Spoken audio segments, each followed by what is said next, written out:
بسم اللہ الرحمن الرحیم نحمدہ ونصلی علی رسولہ الکریم۔ حضرت آدم علیہ نبینا علیہ الصلاۃ والسلام کے متعلق عرض کیا تھا کہ وہ 200 سال تک روتے رہے اور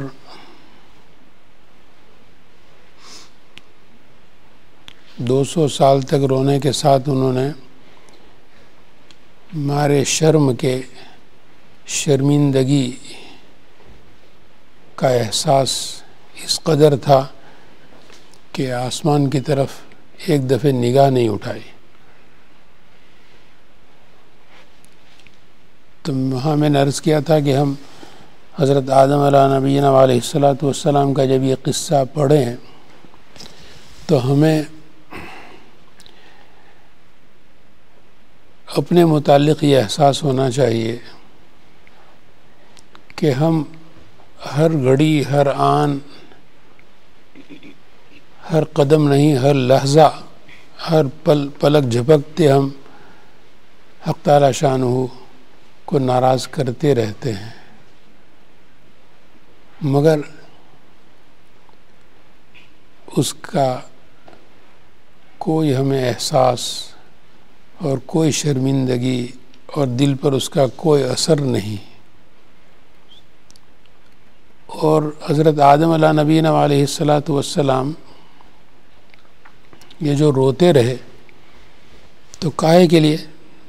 کہ بھئی جنت میں بڑی نعمتیں تھیں، مزے تھے، اور یہاں اہبطوا کہہ کر ہمیں جنت سے سیدھا لنکا کے پہاڑ کے اوپر اتار دیا گیا، سرندیب میں، لنکا میں، اس کو جبل راون بھی کہا جاتا ہے۔ تو یہ جو جنت کی نعمتوں سے محرومی ہو گئی اس پر روتے رہے؟ نہیں، شرمندگی تھی حق تعالی شانہ کا جو حکم تھا ایک، تو اس کے متعلق اس کو میں پورا نہیں کر سکا، اور یہ دل میں خیال نہیں گزرا۔ ہمیں تو ہر چیز پر اعتراض ہوتا رہتا ہے کہ وہ مسلمانوں پر اتنی بڑی مصیبت ہے، اتنی بڑی قیامت ہے۔ تو وہاں حضرت آدم علیہ نبینا علیہ الصلاۃ والسلام کو یہ اعتراض نہیں ہوا کہ ایک دانہ کھایا بھی نہیں۔ کھانا تو آپ منہ میں کوئی دانہ رکھیں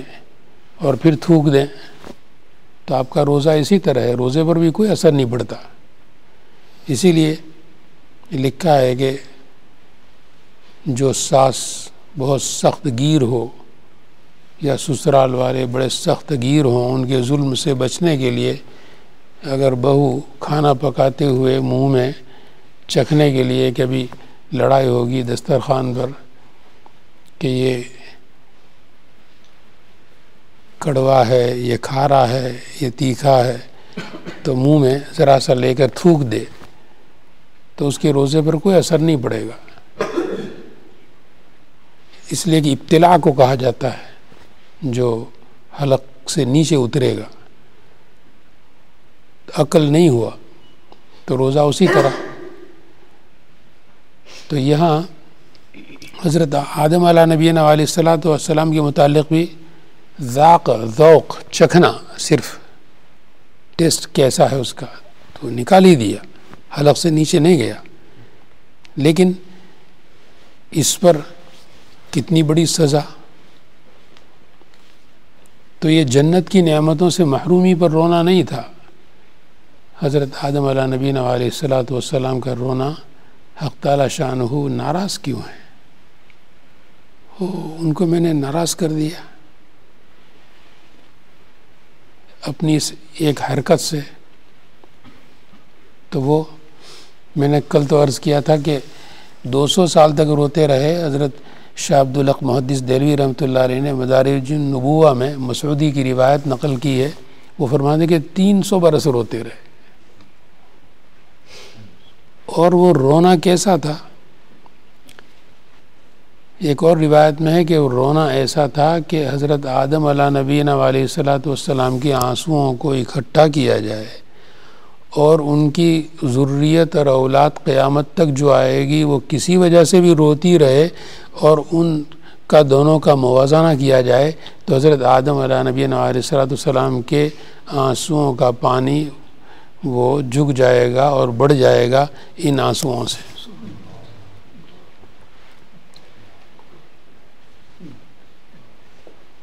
تو ہماری تو اب جب عقلیں یہاں تک پہنچ گئی کہ گوریلا کو باپ بنا لیا، تو اب یہاں بھی کہ بھئی وہ یہ تو ٹھیک ہے ہوگا۔ ایک وہاں موضوع مدینۃ العلوم میں جمال محمد، کمال محمد، بلال محمد، ہلال محمد پر بیان کرتے ہوئے یاد آیا تھا، لیکن میں نے سوچا کہ وقت ابھی ہے نہیں، تو میں وہاں کہنے والا تھا کہ یہ جتنی آپ صلی اللہ علیہ وسلم کی نعتوں میں آپ صلی اللہ علیہ وسلم کی مدح و ثنا پڑھتے ہیں، سنتے ہیں، تو جس طرح اور کسی کلام کے متعلق کہا جاتا ہے کہ یہ تو شعر شاعری کا مبالغہ ہے، تو یہ بھول کر کبھی نہ کہیے، ورنہ ایمان خطرے میں پڑ جائے گا۔ کہ جو آپ صلی اللہ علیہ وسلم کی ذات عالی سے کمتر تعریف ہے اس کو کوئی کہے گا کہ یہ مبالغہ ہے، انا للہ و انا الیہ راجعون۔ جیسے وہ عرش الہی کے متعلق شعر پر کسی کو اشکال ہوا تھا، تو میں نے کہا بھئی یہ تو اگر ناواقفیت کی وجہ سے ہے پھر تو توبہ کرنے سے ایمان بچ جائے گا، ورنہ ایمان بھی خطرے میں، کیونکہ اب تک یہی سمجھتے رہے کہ آپ صلی اللہ علیہ وسلم سے بھی بڑھ کر کوئی مخلوق ہے، حالانکہ مخلوق میں افضل المخلوقات کا یہ عقیدہ رکھنا کہ سرور دو جہاں فخر انبیاء صلی اللہ علیہ وسلم تمام مخلوقات میں سب سے افضل ہیں، تو یہ تو اگر کوئی عرش کو افضل سمجھتا ہو اور آپ صلی اللہ علیہ وسلم کو مفضول، تو اس عقیدے کی وجہ سے ایمان خطرے میں بڑھ جائے گا۔ تو اسی طرح جتنی تعریف آپ سنیں، ایک دائرہ ہے ہو کا، بتایا تھا پہلے بھی کہ سورہ اخلاص کے متعلق قل هو اللہ، تو ضمیر ہمیشہ وہ یہ پہلے جس کا تذکرہ آیا ہو اسی کے متعلق کہا جاتا ہے کہ وہ، اور اسی کے متعلق کہا جاتا ہے کہ یہ، لیکن جو پہلے کوئی ذکر ہی نہیں کسی کا، قل هو اللہ احد، تو پہلے ضمیر پھر اللہ، کیوں کہ اللہ تو سبھی کو معلوم ہونا ہی چاہیے۔ وہاں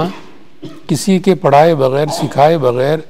لا الہ الا اللہ پڑھائے بغیر بھی اس کو معلوم ہی ہونا چاہیے کہ میرا ہو تو وہی ایک ہے بس وہ، تو اس لیے ہو کو پھر اور تصریح کی صوفیاء کرام نے، اور اس کا نام رکھا دائرہ احدیت، کہ ہو کو گول لکھا جاتا ہے، ہا کو گول لکھتے ہیں، تو یہ جو الوہیت کا دائرہ ہے اور احدیت کا دائرہ ہے حق تعالی شانہ کا،